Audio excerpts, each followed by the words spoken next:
The stone was warm beneath her knees. Too warm. The kind of heat that didn't come from the sun above, but from something deeper, something older. Kneeling in the hall of offerings, surrounded by hundreds who bowed their heads in reverence, she felt it pulse through the floor.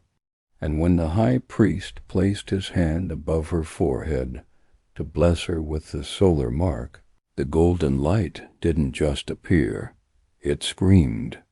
Have you checked if you're subscribed to the channel? And tell me, from which city are you listening to this story? Her name was Amara. She had lived her entire life in the shadow of the sun, not metaphorically, but literally. The city of Kassin was built at the base of the solar citadel, a monolithic structure of sandstone and bronze that rose toward the sky like a finger pointing to the gods.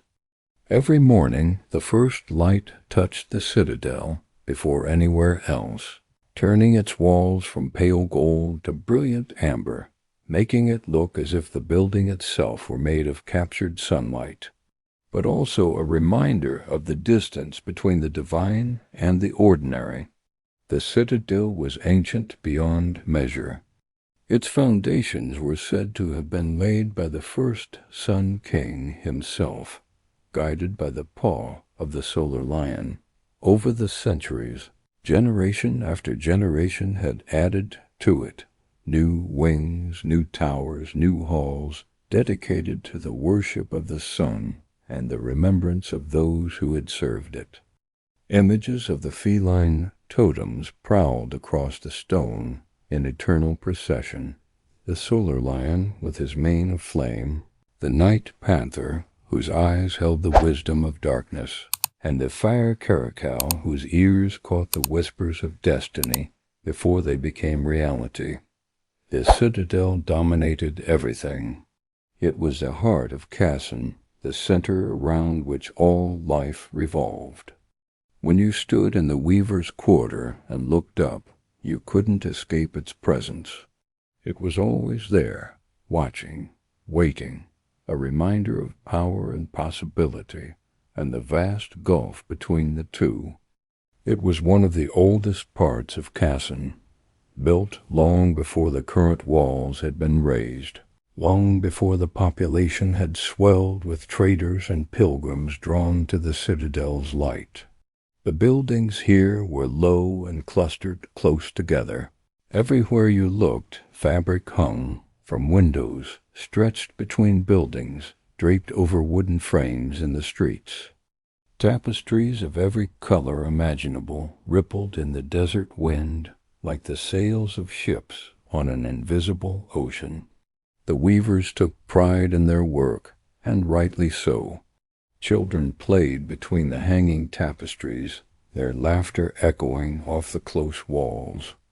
They chased each other through the maze of fabric, played hide-and-seek among the looms, learned the songs and stories that had been passed down through generations. The weaver's quarter was not wealthy, but it was rich in tradition, in community, in the kind of knowledge that came from centuries of honed skill. Amara's mother had been a weaver, her grandmother before her, her great-grandmother before that. The women of her family had always worked with their hands, threading stories into fabric, of alliances made and broken, of heroes who had given everything for causes that time had half forgotten. Amara had learned the craft young, as all children of the quarter did. By the time she was 6, she could identify the different types of thread by touch alone. By 8, she could set up a basic loom. By 10, she was producing work that could be sold in the markets, simple patterns that nonetheless showed skill and care. She had told Amara that she had the hands of a true weaver. Oh, she had tried to want it, contributing to the legacy of her family and her quarter. She had tried, not in the way servants brought water to the wealthy, balancing clay jars on their heads as they navigated the crowded streets. not in the way laborers hauled massive blocks of stone for the temples and palaces, mark on their foreheads, and acted as intermediaries between the divine light and the people. She wanted to be someone who could channel the sun's power to heal the sick, to bless the crops, to bring light, literal and metaphorical, into dark places. She wanted to be part of something greater than herself, to dedicate her life to a purpose that would outlast her mortal years. It was a dream she had nurtured in secret for years, tending to it the way a gardener tends to a fragile plant in the harsh desert climate. She couldn't tell her mother. She couldn't tell anyone, because even as a child, Amara had understood one fundamental truth about Kasson and its structures of power. Girls from the Weaver's Quarter didn't become Solarans. Of families whose bloodlines had served the temples for generations. But chosen was perhaps not the right word. The ceremony was open to all in theory. In practice, the candidates were almost exclusively from the privileged classes. They arrived at the citadel in fine robes, accompanied by their families, confident in their place and their prospects. People from the Weaver's Quarter didn't attend. They couldn't afford to take a day away from work. They couldn't afford the ritual offerings that were customary. They couldn't afford the education that would allow them to pass the oral examinations that preceded the blessing. And even if they could afford all of that, there was the simple, crushing weight of expectation. The unspoken understanding that some paths were closed to certain people. Amara's family had none of the necessary qualifications. They had looms and thread and calloused fingers from years of repetitive work. They had survival, not status. They had the respect of their neighbors in the quarter, but no influence beyond those narrow streets. What they didn't have was power. They didn't have connections. They didn't have the kind of wealth that could open doors that were meant to remain closed. But Amara had something else. She had vision, not the kind that saw the future, though some people would later whisper that she might have that gift as well. No, Amara had the kind of vision that refused to accept limits. She had a stubborn, burning certainty that the world as it was did not have to be the world as it would always be. But the solar marks on their foreheads set them apart more dramatically than any finery could have. The solar hands carried themselves with quiet dignity. They spoke softly but were always heard. They moved through crowds that parted for them like water around stone. She knew that. But knowing something is impossible has never stopped dreamers from dreaming, so she had prepared. She paid attention to every scrap of knowledge she could gather, collecting information like a miser collects coins, hoarding it against the day when she would need it, tracing the letters with her fingers until she could recognize them without thinking. She learned the names of every Sun King who had ruled Kasson from its founding to the present day, all 47 of them. The Night Panther, who ruled over wisdom and secrets, and the soft silver glow of moonlight. The Wind Cheetah, master of speed and change and the restless movement of air over sand. Paths between what is and what could be. The Fire Caracal, smallest of the great cats, but no less powerful, whose tufted ears could hear the whispers of destiny and whose domain was intuition and the leap of faith. She practiced the meditative breathing techniques used to channel solar energy, doing them in the pre-dawn darkness before her mother woke, sitting in the narrow space between their sleeping mats and the loom, trying to feel the connection that supposedly existed between every living thing and the source of light itself. She did all of this while working at her mother's loom, while carrying water from the communal wells, while pretending to be nothing more than another girl destined for an ordinary life. She did it while listening to her mother talk about which patterns were selling well in the markets, while attending the festivals and observances that marked the rhythm of the year in the weaver's quarter. And Amara couldn't bear that conversation.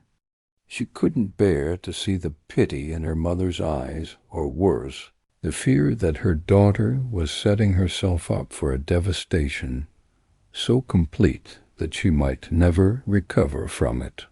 Every moment of practice, every visualization of herself kneeling in the hall of offerings and feeling the sun's blessing settle onto her brow.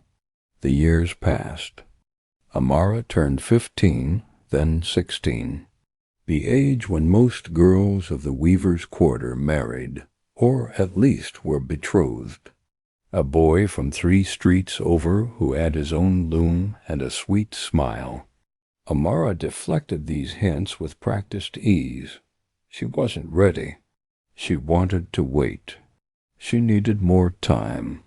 Her mother sighed but didn't push, for which Amara was grateful.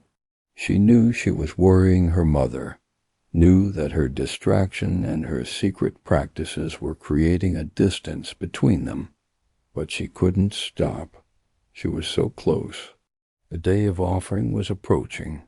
The day of offering was approaching. It was one of the most important days in Casson's calendar, marked by ceremonies and celebrations that lasted from sunrise to sunset and beyond. The entire city participated in some way. Markets closed, workshops fell silent. The moment she had been preparing for, working toward, dreaming about for 3 years. She had made her decision weeks ago, but she hadn't told anyone. She couldn't. If she spoke it aloud, if she gave voice to her intention, she dressed in the darkness, moving quietly so as not to wake her mother and brother. She had chosen her clothing carefully.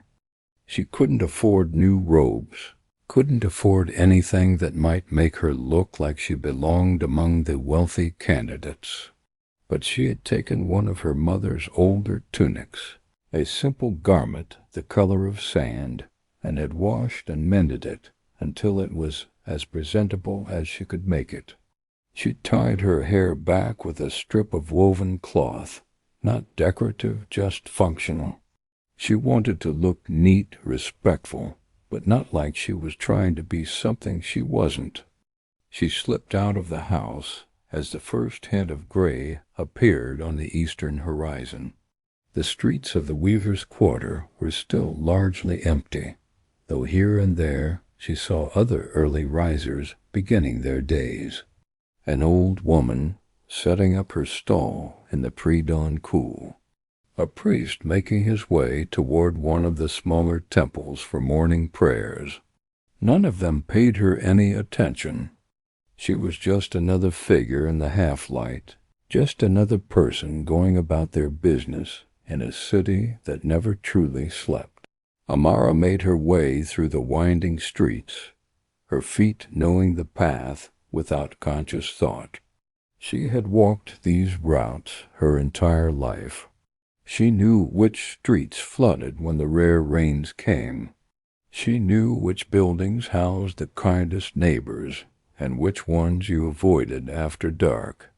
She knew where the children played and where the old men gathered to tell stories and smoke from long pipes.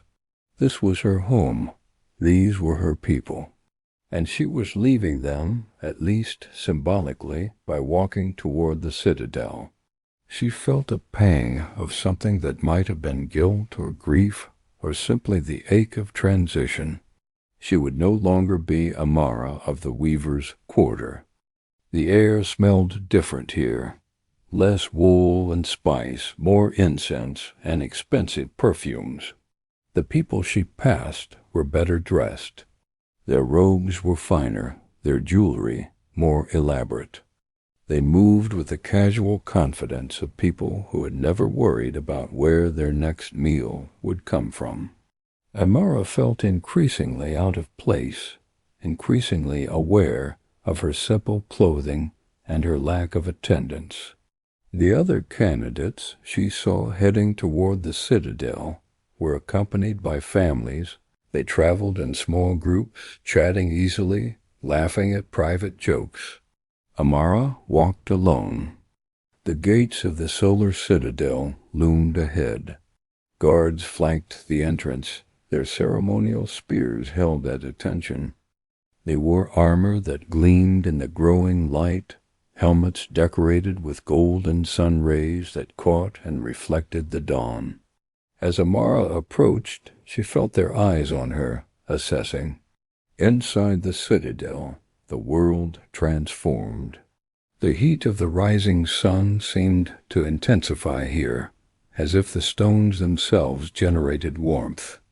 The walls radiated a golden glow that made everything look slightly unreal, slightly mythic. The courtyard beyond the gates was enormous, paved with pale stones that had been worn smooth by centuries of footsteps.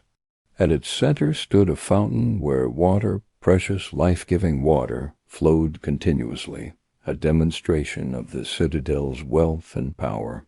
Candidates were gathering in clusters, sorted by their families or allegiances. Amara recognized some of them from her careful observations over the years.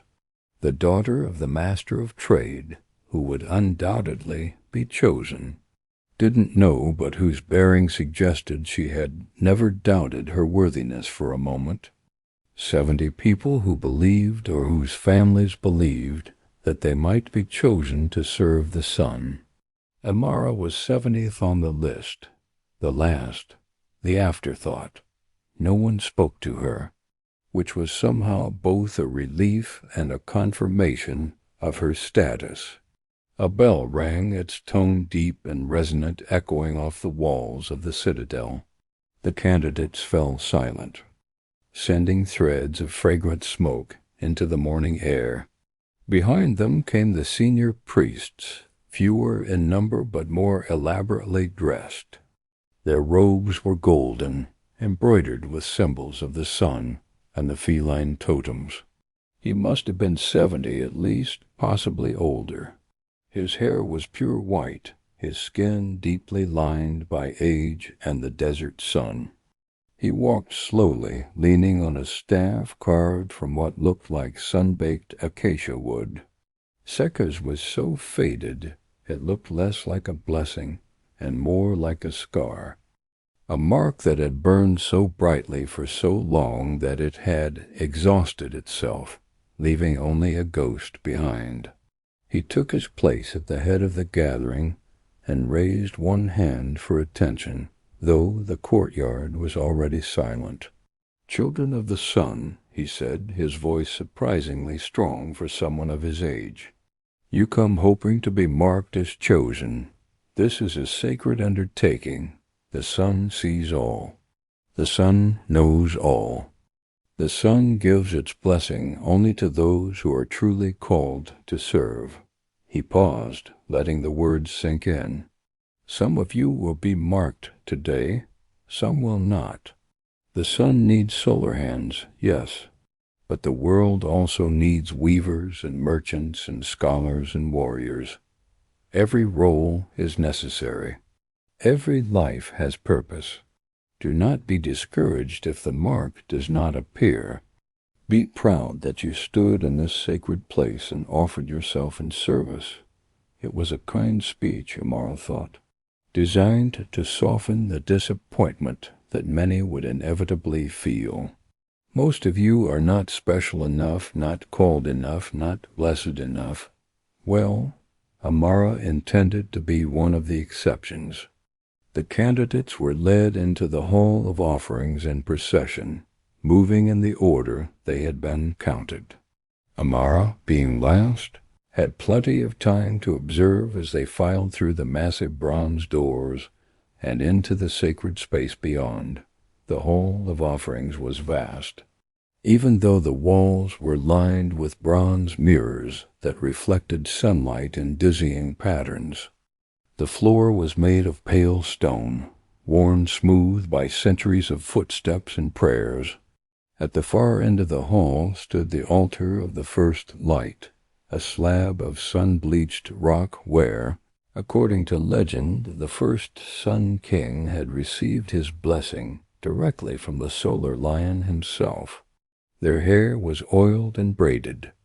The ceremony began at midday, when the sun was at its zenith, and the light poured through the high windows in thick golden beams, until it was Amara's turn. She knelt on the warm stone, her heart pounding so loudly she was sure the priests could hear it. The hall was silent except for the soft rustle of robes and the distant hum of wind through the citadel's corridors. High Priest Sekar approached. "By the light of the solar lion," he intoned, his voice deep and resonant. It spread, it deepened. It became something alive, something that moved through her skull, down her spine, into her chest. Amara gasped. The warmth became fire, not painful, but intense. It filled her completely, rushing through her veins like molten gold. She could feel it in her breath, in the rhythm of her heartbeat. And then the light exploded. There was no other word for it. The mark didn't simply glow. It was intricate, layered, alive. She could feel it burning on her skin, not with pain, but with presence. It was as if the sun itself had reached down and pressed its hand against her forehead, leaving a piece of itself behind. The hall remained silent. No one spoke, no one moved. High Priest Sekar stared at her, his expression unreadable. Slowly he lowered his hand. His voice, when he finally spoke, was barely a whisper. "Impossible." Amara didn't understand. "What?" "The solar lion has answered," Sekar said, louder now, though his voice still trembled. Not with approval, with recognition. A murmur rippled through the hall. Priests exchanged glances. Candidates turned to stare. Some looked awed. Others looked afraid. Amara rose to her feet, her legs unsteady. She touched her forehead and felt the heat radiating from the mark. "It means, girl, that you are no ordinary solar hand." "Then what am I?" The high priest didn't answer immediately. He turned to the other priests, who had gathered behind him in a tight cluster, whispering urgently. "I came here to serve, and you will," Sekar said. There was something in his tone that Amara didn't like, something that sounded less like reverence and more like suspicion, but she nodded. She had come this far. She would not turn back now. The other candidates were dismissed. Most left quickly, eager to escape the tension that had settled over the hall like a shroud. Amara ignored him. She was led deeper into the citadel by two younger priests, both of whom kept a respectful distance. They didn't speak to her. They didn't look at her. They simply walked, their sandals whispering against the stone floors. The corridors of the solar citadel were labyrinthine. Others were narrow and dim, lit only by oil lamps that flickered in the draught. A voice from within called, "Enter." The door swung open, and Amara was ushered inside. The room was circular, with walls lined entirely with shelves. The shelves were filled with scrolls, tablets, books bound in leather and cloth. The air smelled of parchment and incense.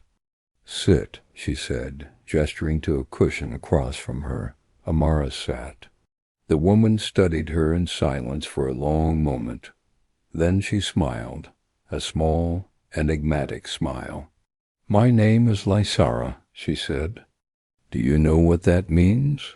You study the histories, Amara said. The texts, the old stories close enough? Lysara leaned forward slightly. I also study the marks.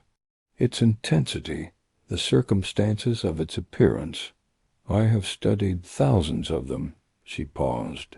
What does that mean? I don't know, Lysara admitted, but I intend to find out.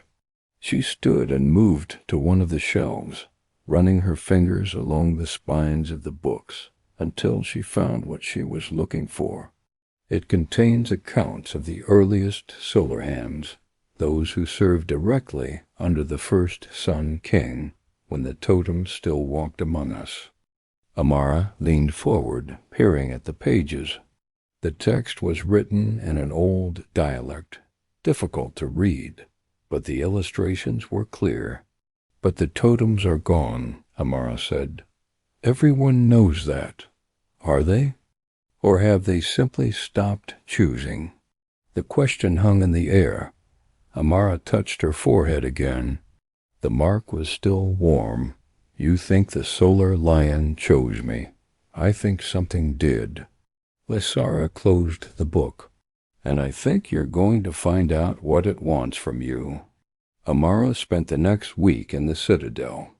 She was given a small room in one of the outer wings, barely more than a cell, with a narrow bed covered in a thin blanket, a wooden chest for belongings she didn't have, and a single window that looked out over the desert.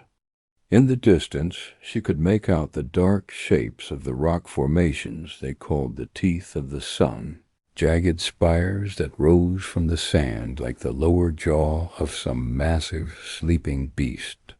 The view was beautiful, but Amara spent little time looking at it. She was not allowed to leave her room except when summoned. Priests came and went at all hours, examining her mark, asking her questions, recording her answers in scrolls that they carried away to be studied by who knew whom. The questions were exhaustive and often repetitive. When had she first felt drawn to the sun's service? Had she experienced any visions before receiving the mark? On a scale of 1 to 10, how would she rate the warmth of the mark? Amara answered as honestly as she could, though she suspected her answers disappointed them. No, she hadn't had visions before the blessing. No, she couldn't control the light.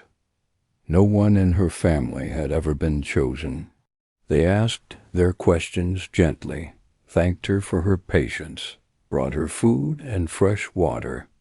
They looked at her with curiosity and something that might have been hope, as if her unusual mark represented a mystery they were genuinely excited to solve. Others were more clinical, treating her less like a person and more like an interesting specimen. They poked and prodded, both physically and verbally. They asked intrusive questions about her background, her health, her monthly cycles, her dreams, which was glowing softly in the dim interior of her room, and asked how exactly one might forge that. But one priest was different from all the others. Valora.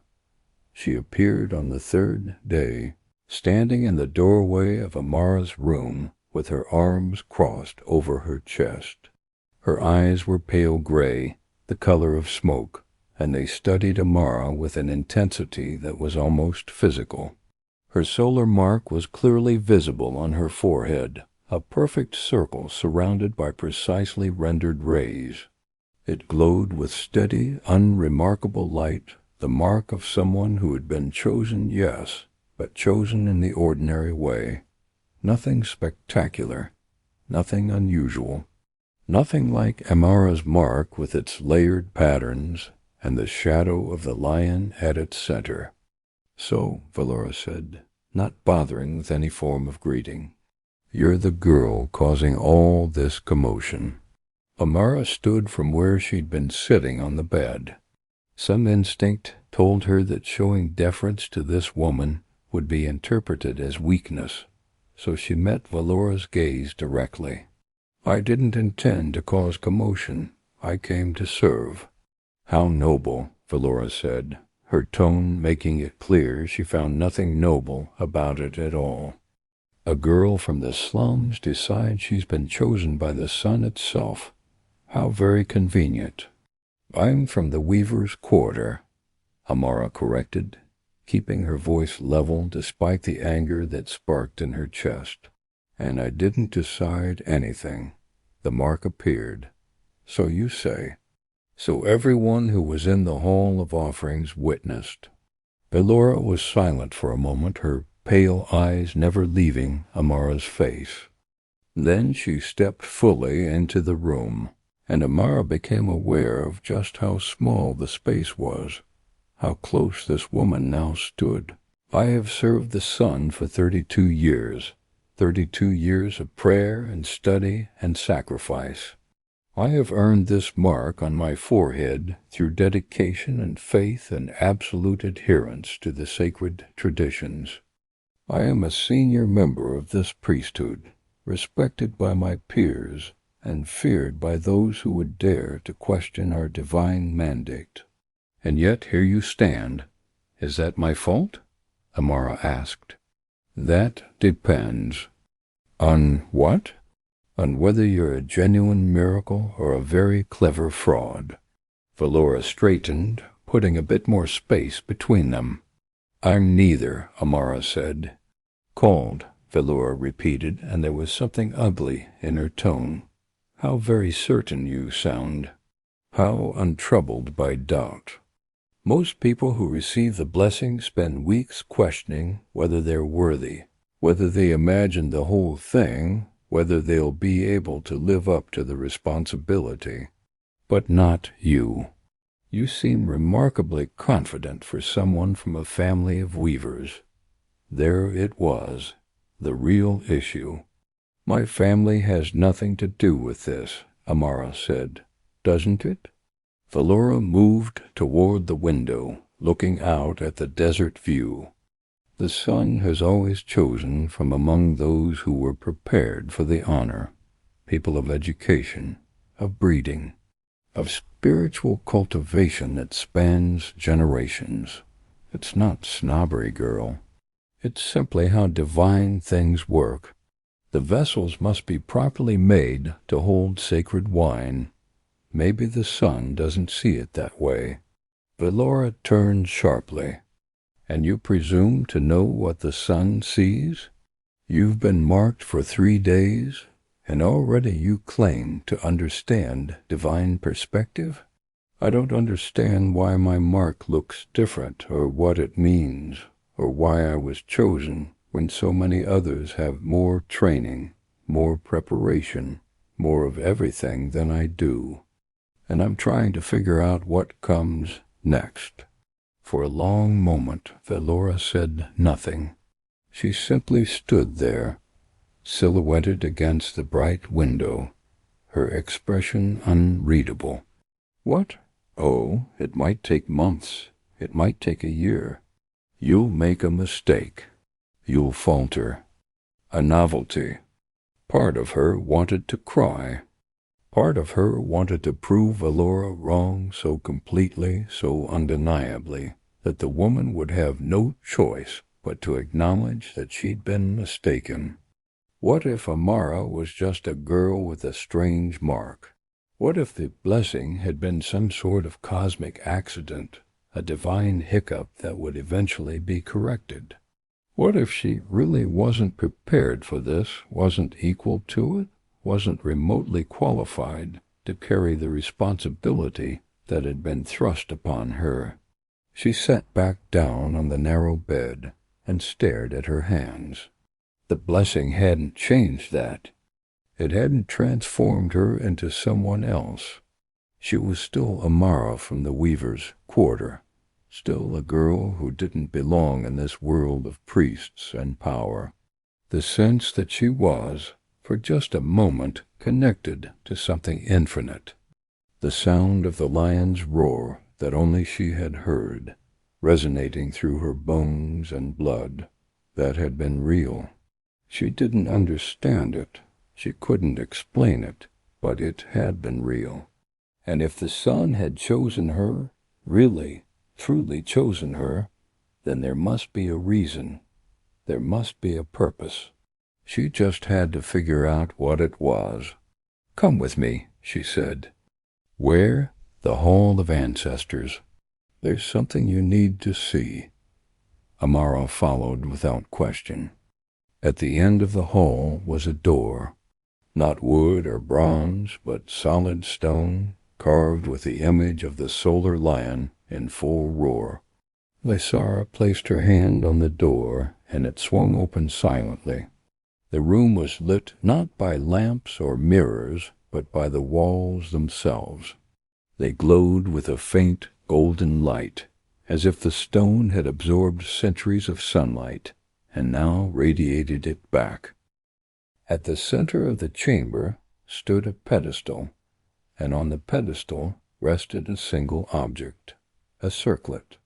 It was worn by the first human to receive the blessing of the solar lion. It has not been touched in over 1,000 years. She bore a mark identical to yours. Amara's heart pounded. She led armies. She brokered peace with the desert tribes. She was said to speak with the solar lion directly. Lysara paused. And when she died, she was buried with this crown. For what? Lysara turned to look at Amara fully. For the next one the lion would choose. You think that's me? I think, Lysara said carefully, that the sun does not make mistakes. She reached out, her hand trembling. Go ahead, Lysara said softly. Amara's fingers brushed the metal. The moment she touched it, the world exploded into light. She was no longer in the chamber.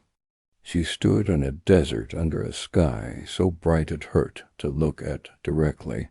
But this wasn't the desert she knew, the familiar golden expanse around Kasson with its gentle dunes and occasional rock formations. The dunes stretched in all directions, perfect and unmarred by any footprint except her own. The air shimmered with heat so intense it felt solid, felt like something she could reach out and touch, waves of distortion that made the horizon wobble and dance.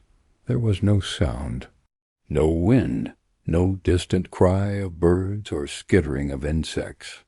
He stood on a dune perhaps 50 feet away, though distance seemed meaningless in this place.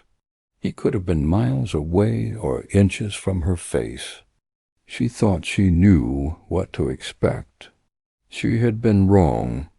His body was solid and real, muscles moving beneath golden fur that seemed to capture and hold the light. His eyes were actually miniature suns, blazing with light so pure and intense that looking at them should have burned her retinas to ash. But she found she could look, could stare directly into that brightness, and what she saw there was not the distant, indifferent burning of a celestial object. What she saw was intelligence, that understood things she couldn't even begin to formulate questions about. He looked at her, and in that look Amara felt utterly exposed. Every secret, every doubt, every petty thought she'd ever had, every moment of cruelty or selfishness or fear, all of it was visible to those burning eyes, because along with that merciless clarity she felt something else, something she hadn't expected, acceptance, recognition. Nothing so crude as sound or language. It resonated in her bones, in her blood, in the very atoms that composed her body. The lion moved, and the motion was impossible to follow.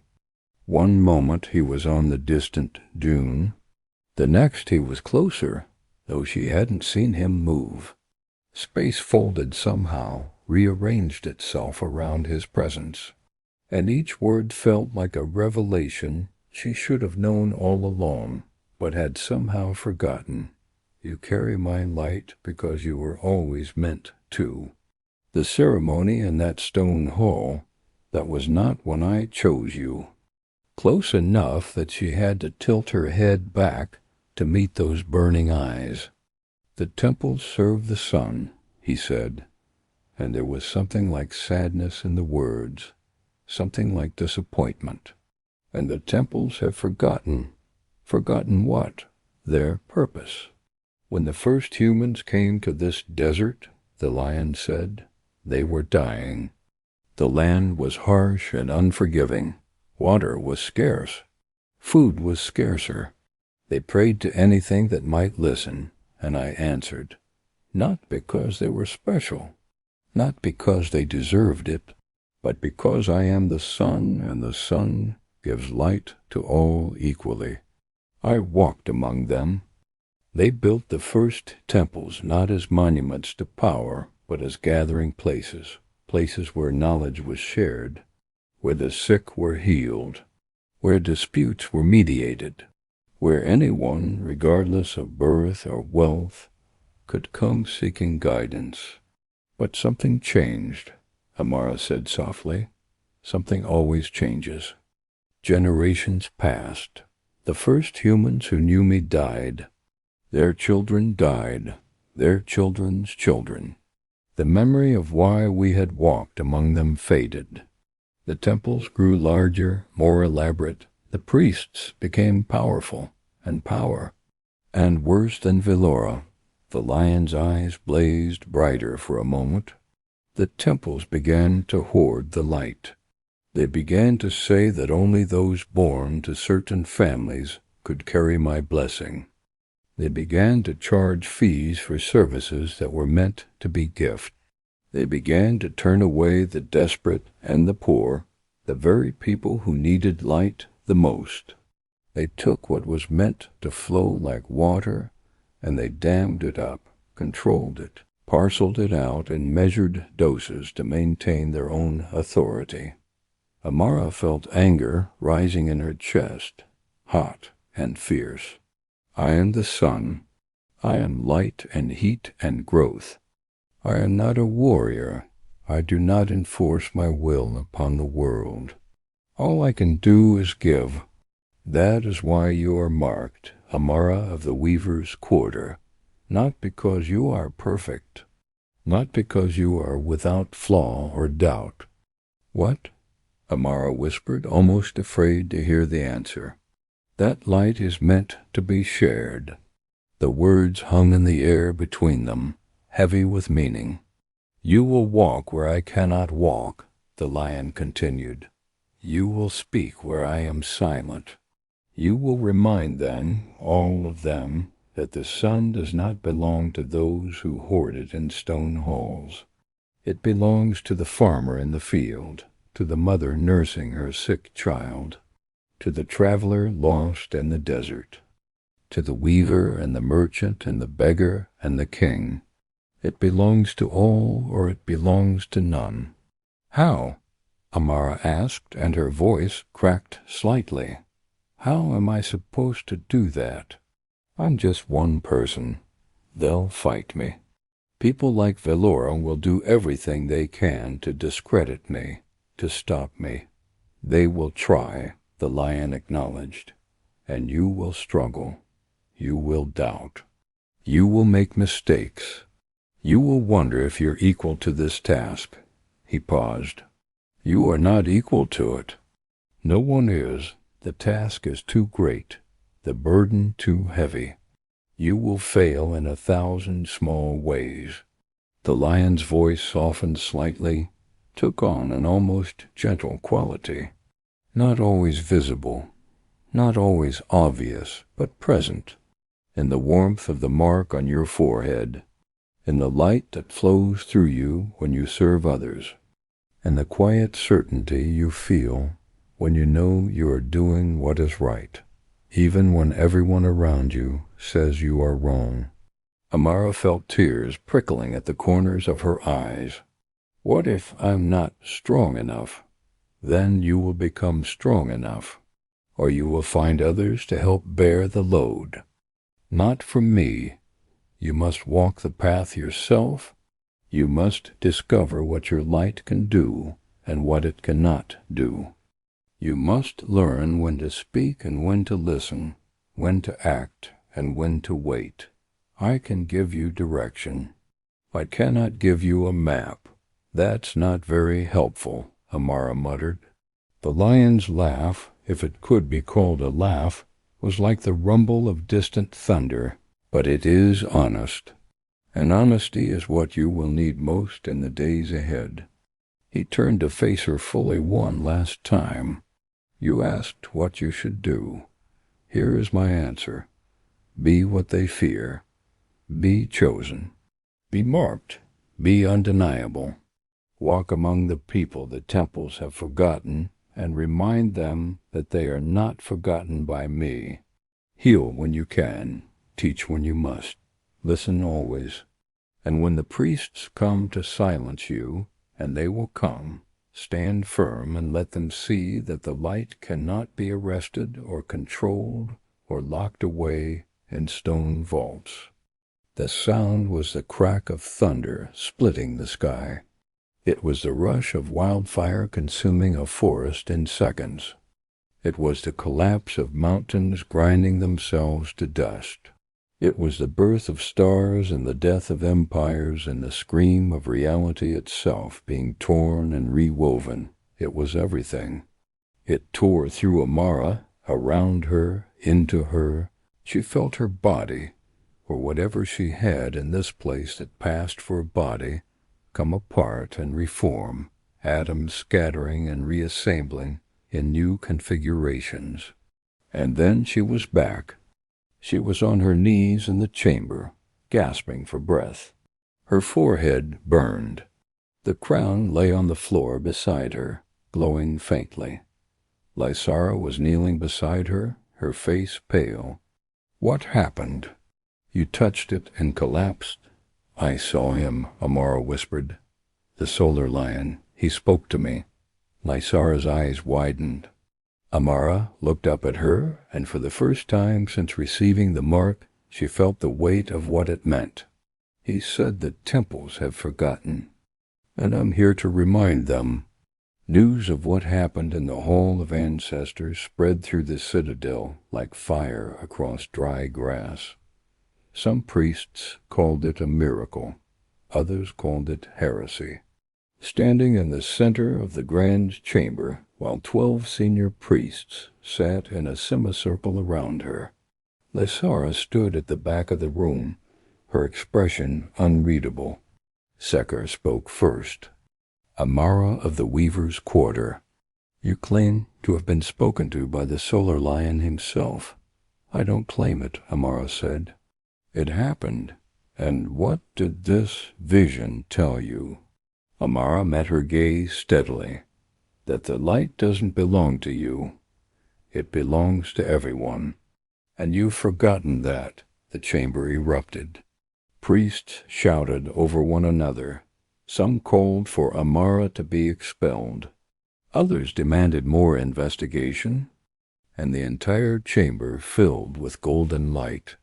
It poured from her mark like water from a broken dam, cascading across the floor, up the walls, reflecting off every surface. The light was warm, comforting, undeniable. It didn't burn. It didn't blind. It simply was. The priests fell silent. Even Valora had no words. Amara stood, and the light faded.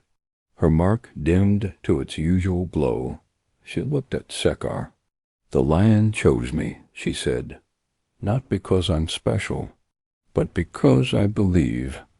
You will carry the light to those who need it most, and you will prove whether your vision is divine truth or dangerous delusion. Amara's heart raced. I accept. Valora stood abruptly. This is madness. This is faith, Sekar said, his voice firm. And if we do not have faith, then what are we? Valora said nothing more, but the look she gave Amara promised that this was far from over. Amara left the solar citadel the next morning. She wore the simple robes of a sun-warden, undyed and plain. On her back was a staff of sun-bleached wood, its top carved into the shape of a roaring lion. Lysara walked with her to the gates. "You know they'll be watching you," Lysara said.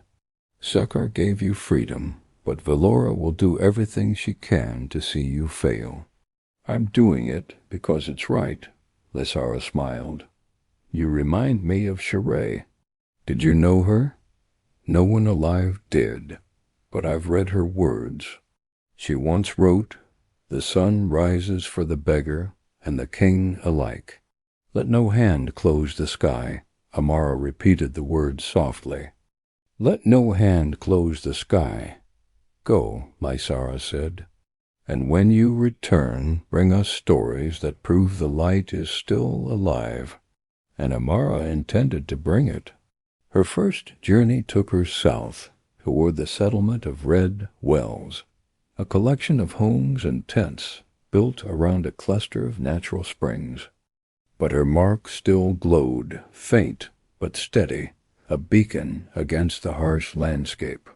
The settlement was quiet when she entered. Too quiet. "Dying? The water's turning bitter.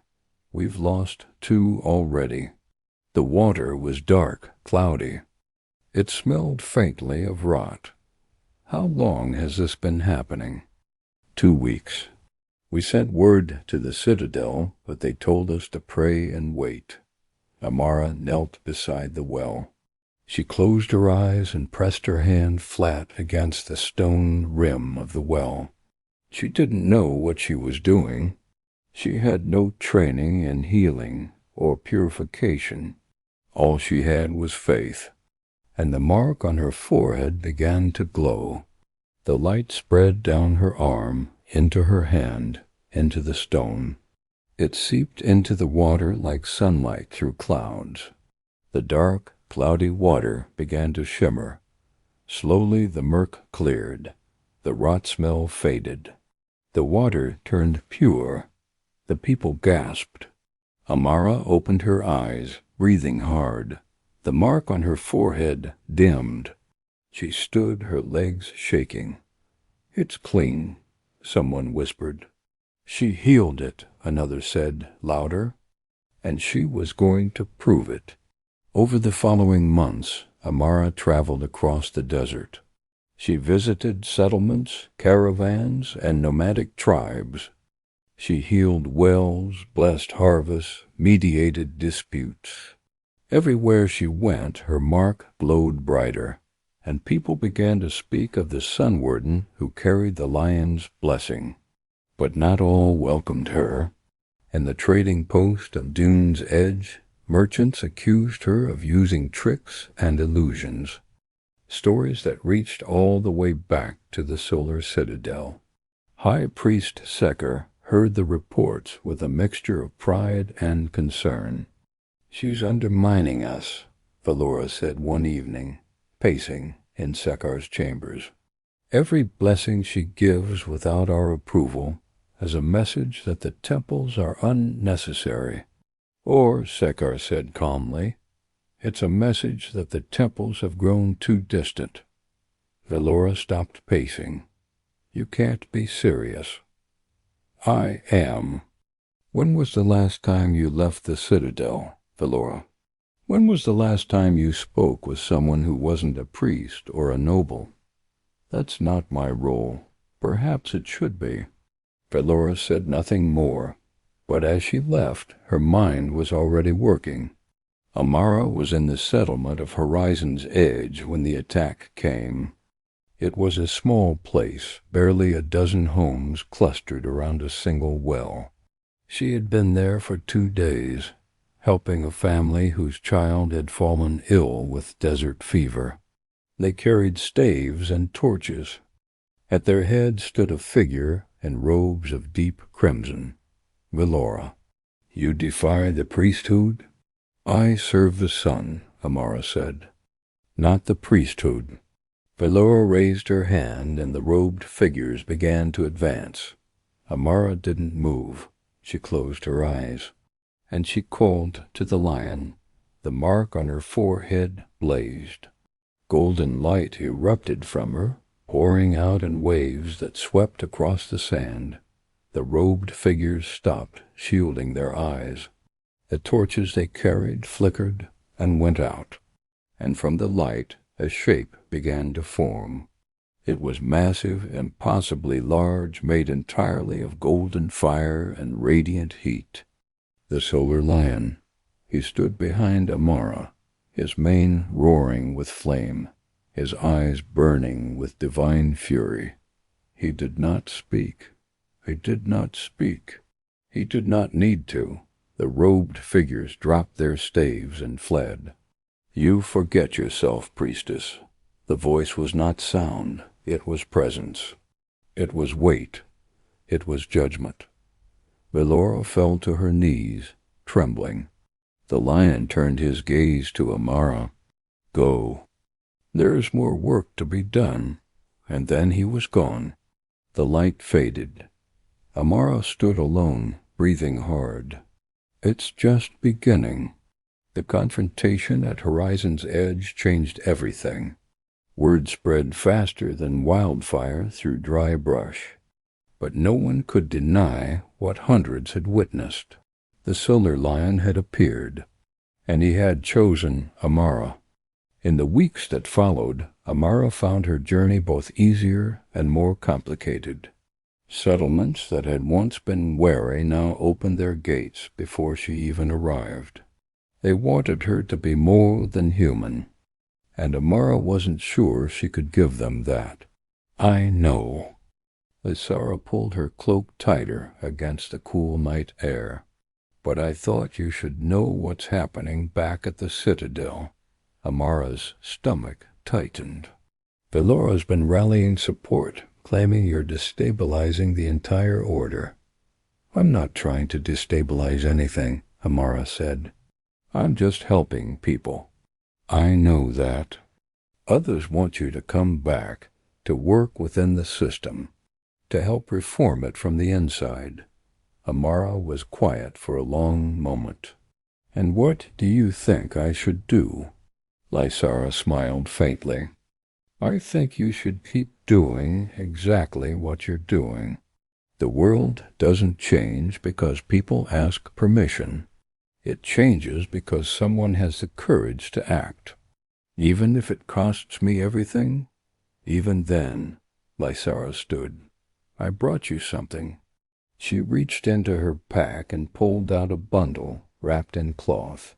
When she unwrapped it, Amara saw it was a book, old, leather-bound, its pages yellowed with age. "This is Chare's journal," Lysara said. "The one I told you about.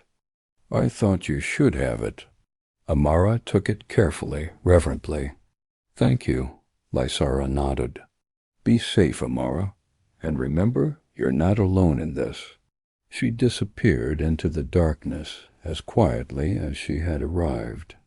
Amara sat by the fire for hours, reading Chare's words by flickering light. The journal was a revelation. Chare's handwriting was elegant but hurried, as if she'd written in moments stolen between responsibilities. She wrote about doubt, fear, loneliness. She wrote about the burden of being chosen, of carrying expectations that felt impossible to meet. But she also wrote about joy, about the laughter of farmers whose crops she'd blessed, about the quiet satisfaction of knowing that, even when the world felt overwhelming, she was making a difference. "They call me saint, they call me fraud, but I am none of these things. That is all any of us can do. Say yes, and trust that the path will reveal itself as we walk." Amara read those words 3 times. Say yes. Trust the path. It sounded so simple. Her next destination was the Gathering of Flames, an annual event where representatives from dozens of desert communities came together to trade. People from the Weavers' Quarter rarely did. But news of her journey had reached the gathering's organizers, and they had sent a messenger specifically inviting her, or perhaps challenging her. The messenger had been polite but direct. "There are questions about your authority." Grasses grew thick and lush.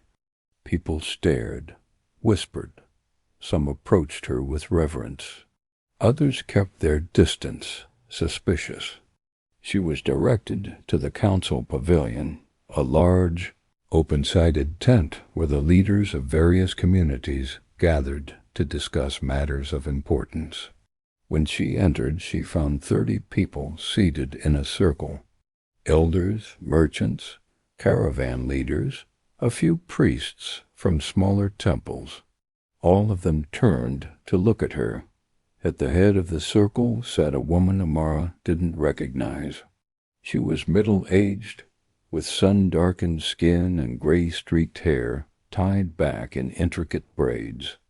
She wore robes of deep blue, embroidered with silver stars. "Welcome, Amara of Kasson," the woman said. Her voice was calm but carried authority. "I am Savina, Speaker of the Crossroads. You've caused quite a stir in recent months. Stories of your deeds have reached even the most remote corners of the desert. Some call you a blessing, others call you a danger. And what do you call me?" Amara asked. "I call you a question," Savina said. Others were clearly designed to trap her, to make her contradict herself or reveal some hidden agenda. Amara answered as honestly as she could. Yes, she had received a vision of the solar lion. No, she didn't claim to be more important than anyone else. Yes, she believed the sun's light should be accessible to all people, not controlled by institutions. "You speak of serving the people," she said, "but words are easy. Actions are what matter." "I agree," Amara said. "Then prove it."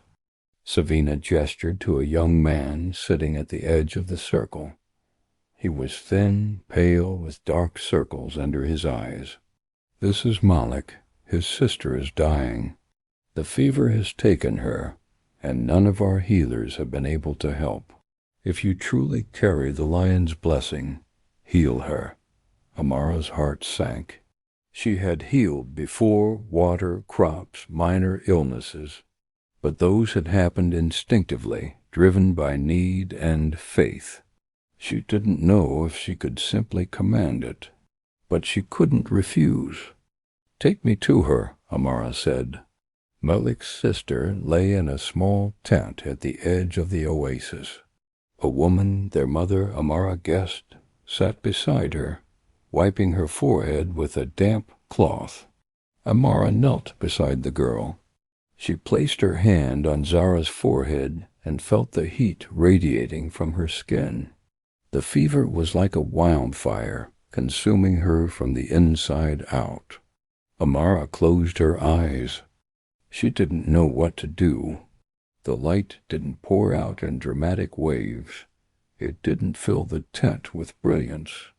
Instead, it flowed gently, like water finding its path through sand. The light moved from Amara's mark down her arm, into her hand, into Zara. Amara felt the fever and heat that had wrapped itself around the girl's life force and was slowly strangling it. She didn't fight it. She simply showed it the way out. The light guided the fever away from Zara's core, drew it toward the surface, dispersed it into the air where it could do no harm. Slowly, Zara's breathing steadied. Her skin cooled. Color returned to her cheeks. Amara opened her eyes. Zara was sleeping peacefully.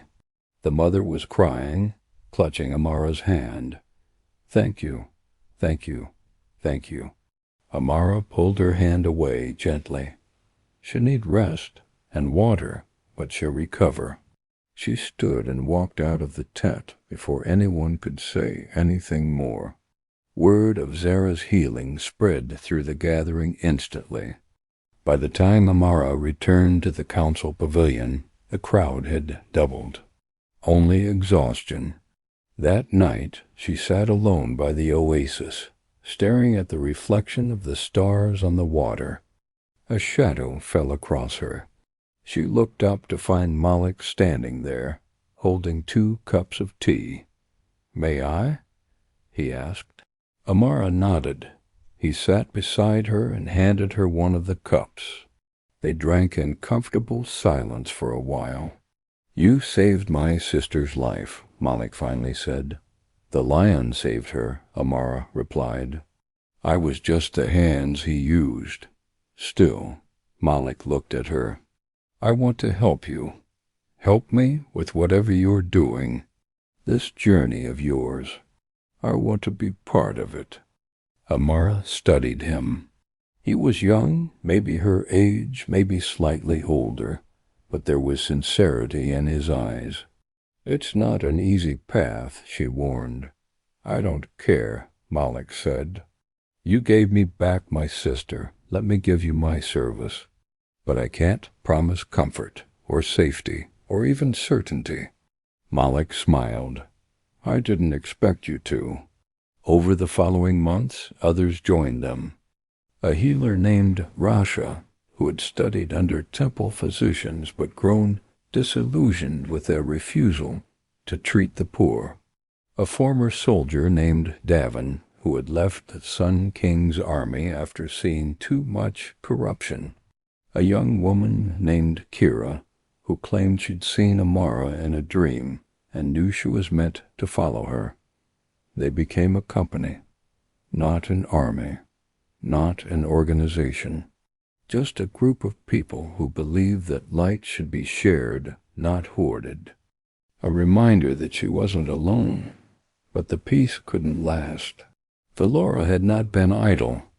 She had spent months consolidating power within the citadel, convincing more and more priests that Amara represented an existential threat. Valora took his place. Her first act was to declare Amara a heretic.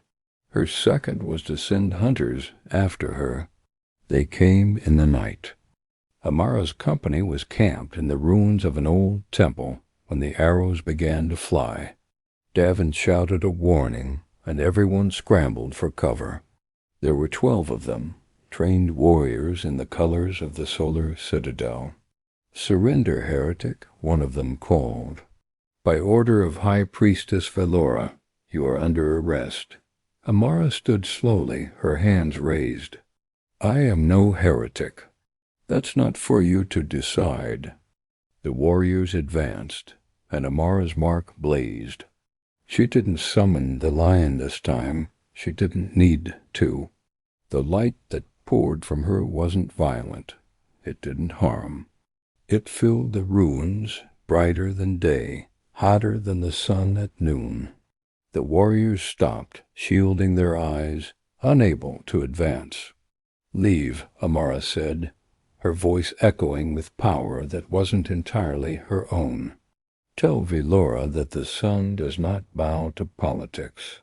Tell her that light cannot be arrested." The warriors hesitated. Then one by one they backed away. They disappeared into the darkness. Amara collapsed, and Rasha caught her before she hit the ground. "We can't keep running," Davin said the next morning. "Valora won't stop. She'll send more. Stronger. She'll turn the entire citadel against you." "I know," Amara said quietly. "So what do we do?" Amara looked at her companions, these people who had given up everything to follow her, who believed in something bigger than themselves. She thought of Saray's journal. She thought of the lion's words, and she made her decision. "We go back," she said. The journey back to Cassin took 3 weeks. By the time they arrived, word of their approach had spread throughout the city. People lined the streets. Some cheered. Some jeered. Most simply watched, waiting to see what would happen. Amara led her company through the gates of the solar citadel. No one stopped them. They walked through the corridors, past priests who backed away, past guards who lowered their weapons. Her solar mark glowed faintly on her forehead, a mark she had earned decades ago, now a symbol of the power she'd seized. "You return?" Valora said, "bold or foolish?" "Neither," Amara replied. "I return because this ends today. You are under arrest for heresy, for undermining the sacred order, for blasphemy against—" "Against what?" Amara interrupted. "Against you? Against the temples? Or against the sun itself? Do not twist my words. I don't need to." Amara stepped forward, and the sun seized the difference. Valora's face flushed with rage. "You dare?" "I dare because I must." Amara looked around the chamber. "All of you." The guards moved forward, and Lasara stepped out of the crowd.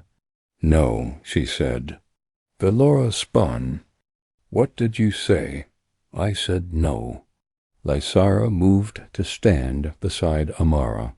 "I will not watch us arrest someone for doing what we should have been doing all along."